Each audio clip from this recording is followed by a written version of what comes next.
Hello everyone, welcome to my channel. मैं मामसी और आज हम लोग प्रश्नावली 3.5 का क्वेश्चन नंबर 1 पूरा देखेंगे। क्वेश्चन नंबर 1, 2, 3, 4 करने से पहले हम लोग इसमें कुछ यूज होने वाली बेसिक सी जानकारी है उसे देखेंगे, उसके बाद इस क्वेश्चन को हल करेंगे। तो चलिए शुरू करते हैं। जैसा कि समीकरण युग्म लेते हैं, a1x plus b1y plus c1 बराबर 0 और a2x plus b2y plus c2 बराबर 0। ये क्या है? समीकरण यू में है, मतलब समीकरण का जोड़ा है। अब इसमें 3 कंडीशन आते हैं। जब a1 बटे a2 बराबर होता है b1 बटे b2 के, और यहाँ से फिर a1 a2 बराबर b1 बटे b2 बराबर c1 बटे c2, और तीसरा कंडीशन a1 बटे a2 बराबर b1 बटे b2 और बराबर नहीं होता है c1 बटे c2 के। तो देखिए, जब ये बराबर नहीं होगा तो कौन सा हल होगा? प्रतिच्छेदित रेखा होगा। कौन सा रेखा होगा? प्रतिच्छेदित। जब ये बराबर नहीं होगा तो एक हल होगा इस तरह का। जब प्रतिच्छेदित रेखा होता है तो इस तरह का हल होता है, और ये एक हल होता है, एक हल होगा। जब हल होगा तो क्या होगा? अद्वितीय हल होगा। अद्वितीय हल है। जब तीनों अनुपात बराबर होगा तो क्या हो जाएगा? अपरिमित रूप से अनेक हल। क्योंकि जब तीनों बराबर होता है तो एक रेखा पे दूसरी रेखा इस तरह से जाता है, एक के ऊपर एक दूसरा, तो वे अनेक हल हो गए क्योंकि अनेक बिंदु को टच करता है। और जब a1 बटे a2 बराबर होता है b1 बटे b2 के और बराबर नहीं होता है c1 बटे c2 के, तब ये कौन सा रेखा होता है? समांतर रेखा। समांतर रेखा। और समांतर रेखा कैसा होता है? इस तरह का होता है। तो यह एक भी बिंदु को प्रतिच्छेद नहीं कर रहा है, तो कोई हल नहीं है। लिखेंगे कोई हल नहीं है। हल कब होता है? जब किसी बिंदु पर प्रतिच्छेद करता है, वो टच कर रहा हो। जैसे कि यहाँ पे एक बिंदु पे प्रतिच्छेद किया तो एक हल हो गया, ये पूरे बिंदु पे टच किया तो अनेक हल हो गया, और यहाँ पे एक भी बिंदु पे टच नहीं किया तो ये कोई हल नहीं होगा। तो चलिए अब हम लोग प्रश्न संख्या 1 को शुरू करते हैं। तो देखिए, प्रश्न संख्या 1 है, निम्न रैखिक समीकरणों के युग्मों में से किसका एक अद्वितीय हल है? बताना है क्या? अद्वितीय हल। किसका कोई हल नहीं है, या किसके अपरिमित रूप से अनेक हल हैं? अद्वितीय हल की स्थिति में उसे वज्र गुणन विधि से ज्ञात कीजिए। तो हमें क्या करना है? जब अद्वितीय हल होगा तो उसे वज्र गुणन विधि से भी ज्ञात करना होगा, और जब अपरिमित रूप से अनेक हल होगा तो उसे हमें कुछ नहीं करना है, और कोई हल नहीं होगा तो उसे भी कुछ नहीं करना है, बस हल लिख के छोड़ देना है। लेकिन अद्वितीय होगा तो उसे हमें वज्र गुणन विधि से हल करना है। तो चलिए क्वेश्चन नंबर 1 को देखते हैं।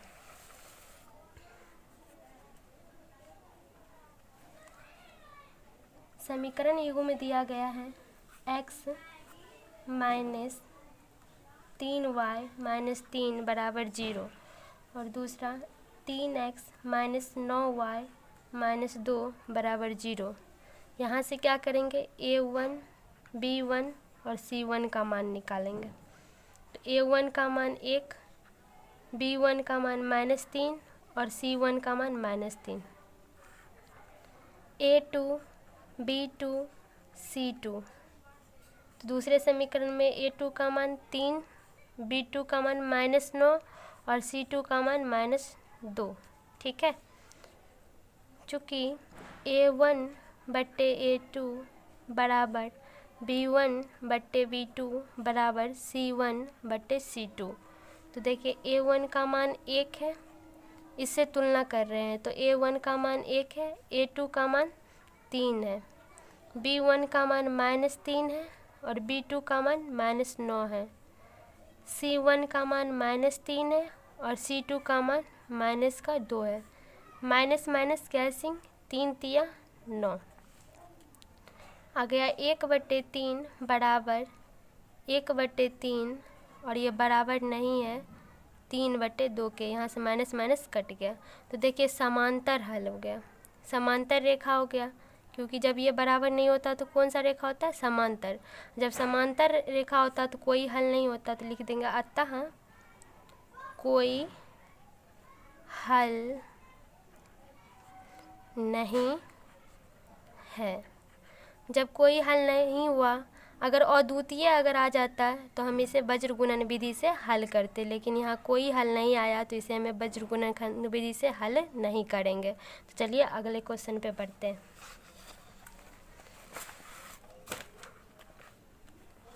क्वेश्चन नंबर 1 का दूसरा समीकरण युग्म पहले लिख लेते हैं।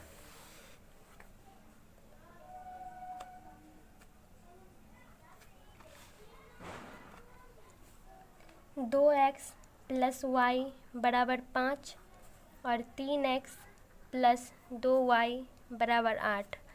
क्या करेंगे? पहले इसे बराबर में 0 लाएंगे, तो 2x प्लस वाई, और ये देखिए प्लस में है, इधर आके किस में हो जाएगा? माइनस में, बराबर 0। और ये हो गया 3x प्लस 2y, ये भी प्लस में है, बराबर के इधर आएगा तो किस में हो जाएगा? माइनस में, बराबर 0। अब यहाँ से A1 B1 C1 का मान निकालेंगे। बराबर में 0 क्यों लाए? क्योंकि हमें समीकरण के रूप में बनाना होता, तो ये होता है A1x plus B1y plus C1 बराबर 0, इस तरह से होता है। तो इस रूप में लाना है तो बराबर में 0 लाना पड़ेगा, तब तो A1 और B1 C1 का मान निकाल सकते हैं। तो A1 का मान 2, B1 का मान 1 और C1 का मान -5। यहाँ से A2 B2 C2, A2 का मान 3, B2 का मान 2 और C2 का मान -8। इसे भी A1/A2 बराबर B1/B2 बराबर C1/C2 से तुलना करेंगे। तो देखिए A1 का मान 2, A2 का मान 3, B1 का मान 1, B2 का मान 2, C1 का मान -5 और C2 का मान -8। तो यहाँ देखिए पहला अनुपात ही बराबर नहीं है। जब बराबर नहीं होता है पहला अनुपात तो कौन सा रेखा होता है? प्रतिच्छेदित रेखा। और प्रतिच्छेदित रेखा होता है तो तब क्या होता है? अद्वितीय हल। तो लिखेंगे अतः अद्वितीय हल है। अब हमें प्रश्न में कहा गया था जब अद्वितीय हल होगा तो उसे वज्र गुणनखंड विधि से भी हल करना है। तो अब हम लिखेंगे यहाँ अतः वज्र गुणन विधि से। तो देखिए इस विधि से जब हल करते तो कौन सा फॉर्मूला होता है? x/B1 C2 minus B2 C1 बराबर y/C1 A2 minus C2 A1 बराबर 1/A1 B2 minus A2 B1। ये होता है वज्र गुणन विधि का फॉर्मूला। तो इस फॉर्मूले में हम मान पुट करेंगे और इसको हल करके x y का मान निकाल लेंगे। यही है वज्र गुणन विधि का फॉर्मूला। तो इसे आप लोग अच्छी तरह से याद कर लीजिएगा। तो चलिए x को तो x रख दिए, अब यहाँ से मान रखना B1 का मान। B1 का मान क्या है? 1, तो यहाँ 1 रख दिए, गुने C2 का मान। C2 का मान क्या है? -8, माइनस B2 का मान क्या है? B2 का मान 2 है, गुने C1 का मान क्या है? -5 बराबर यहाँ से y तो y रख दिए, C1 का मान क्या है, -5। A2 का मान क्या है, 3। माइनस C2 का मान क्या है, -8। इसको ब्रैकेट में लिख देते हैं क्योंकि माइनस चिन्ह आ गया है, प्लस रहता तो कोई दिक्कत नहीं। फिर माइनस गुने A1 का मान 2, तो यहाँ 2 रख देंगे, बराबर यहाँ से फिर 1/, A1 का मान कितना है, 2। B2 का मान 2 माइनस A2 का मान 3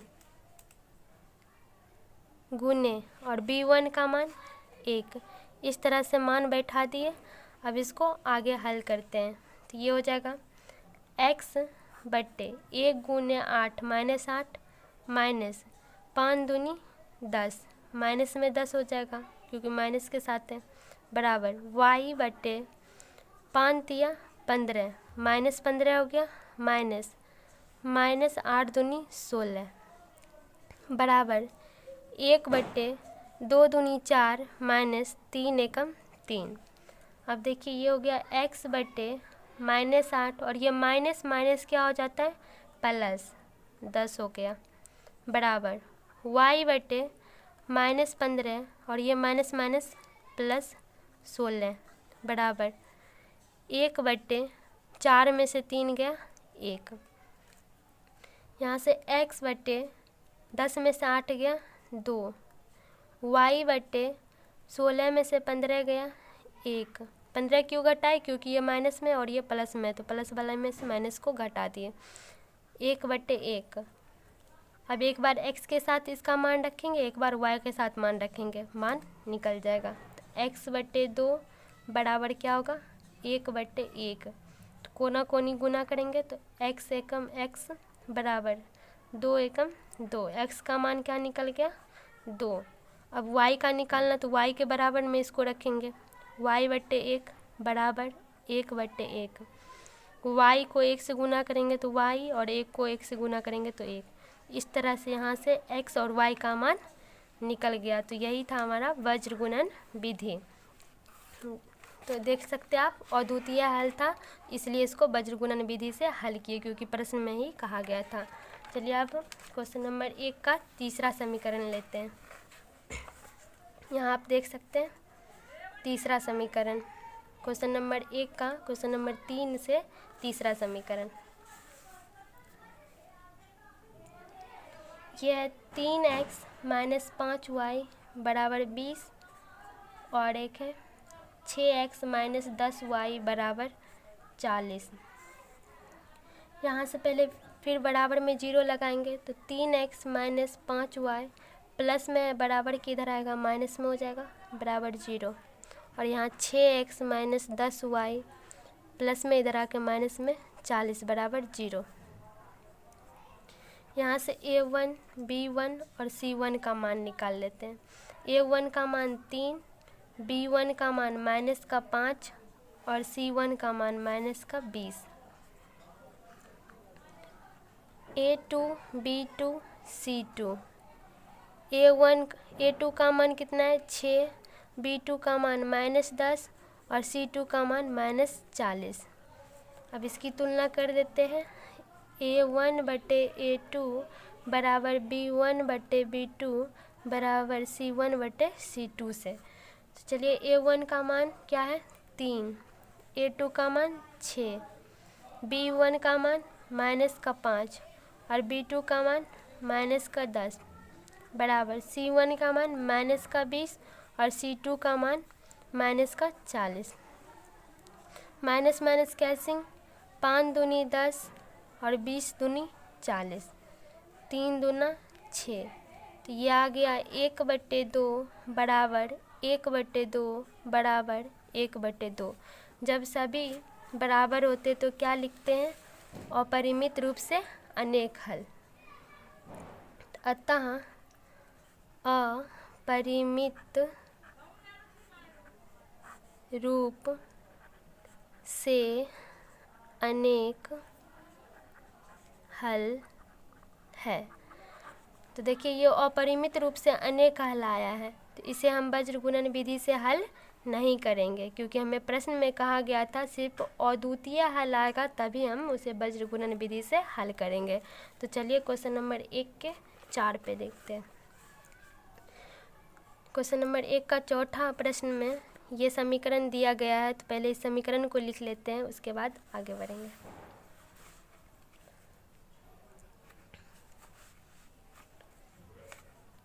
x माइनस 3y माइनस 7 बराबर 0 और 3x माइनस 3y माइनस 15 बराबर 0।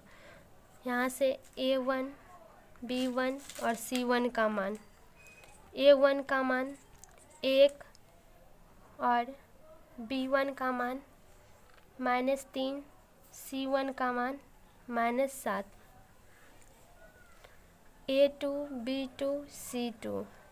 तो दूसरे समीकरण से लिखेंगे तो a2 का मान 3, b2 का मान -3 और c2 का मान -15।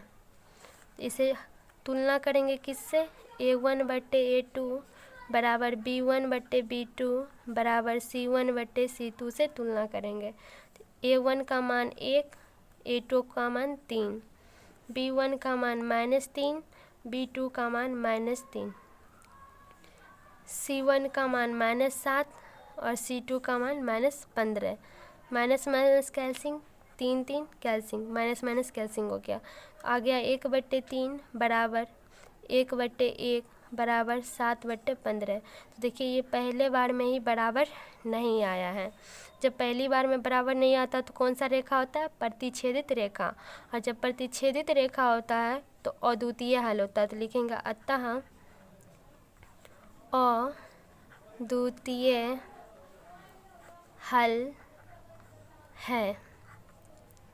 जब अद्वितीय हल आ गया तो अब इसे हम क्या करेंगे, वज्र गुणन विधि से हल करेंगे। तो लिखेंगे अब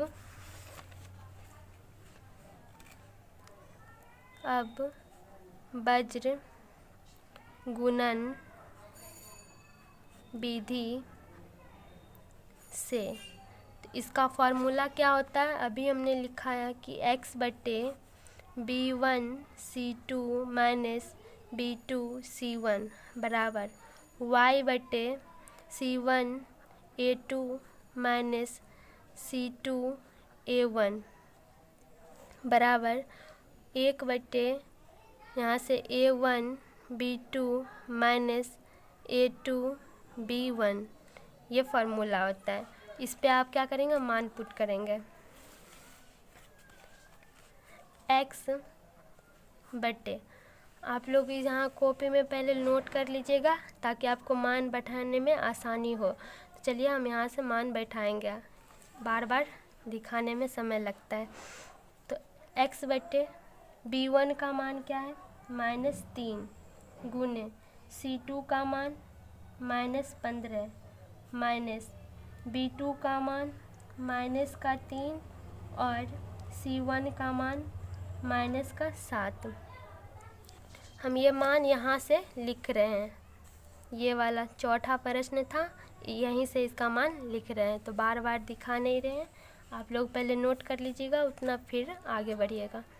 बराबर y बटे c1 का मान -7 गुने a2 का मान 3 माइनस c2 का मान -15 गुने a1 का मान 1 बराबर 1 बटे a1 का मान क्या है 1, b2 का मान -3 माइनस a2 का मान 3 और b1 का मान -3।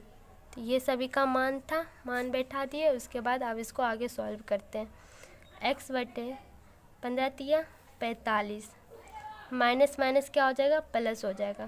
फिर माइनस 7 21 और यहाँ भी माइनस माइनस प्लस हो जाएगा। बराबर y बटे 7 21, माइनस चिन्ह के साथ आएगा क्योंकि ये माइनस में और ये प्लस में, माइनस प्लस माइनस माइनस, और 15 एकम 15, ये भी माइनस चिन्ह के साथ है। बराबर 1 बटे -3 माइनस 3 तिया 9, माइनस में 9 हो जाएगा। अब x बट्टे 45 में से 21 को घटाना, तो 5 में से 1 गया 4 और 4 में से 2 गया 2 बराबर y बट्टे -21 और ये माइनस माइनस क्या हो जाएगा, प्लस हो जाएगा 15 बराबर 1/3 और ये माइनस माइनस प्लस हो जाएगा 9। देखिए ये माइनस में 3 है तो यहाँ माइनस लगाएंगे। x/24 बराबर y/15 में से 21 को घटाना, तो उल्टा घटा के माइनस चिन्ह लगा देते हैं। 11 में से 5 गया, 11 में से 5 गया तो कितना बचेगा 7, 6 बचेगा, 6 5 11, 11 में से 5 गया 6 बच गया और यहाँ 1 1 कट गया, माइनस के साथ आ जाएगा क्योंकि माइनस वाली संख्या बड़ी है बराबर 1। 9 में से 3 गया 6। अब इसके साथ एक बार इसको लेंगे और फिर इसके साथ एक बार इसको, तब x और y का मान निकल जाएगा। तो x/24 के बराबर किसको रखेंगे, 1/6 को। कोना कोनी गुना करेंगे तो 6x/24 बराबर हो गया 24। x बराबर 24/6, 6 चौके 24, x बराबर आ गया 4। अब y के साथ इसको रखेंगे तो y/-6 बराबर 1/6, तो यहाँ से 6 6 कैंसिल हो गया, आ गया y बराबर -1, क्योंकि माइनस यहाँ है इसके साथ गुना हो जाएगा तो 1 हो जाएगा -1। तो x का मान आ गया 4 और y का मान आ गया -1। तो इस तरह से प्रश्न संख्या 1 में 4 प्रश्न थे, चारों को हल किया। अगले वीडियो में हम लोग प्रश्न संख्या 2 से स्टार्ट करेंगे। यदि वीडियो अच्छी लगी हो तो लाइक और सब्सक्राइब करना ना भूलें।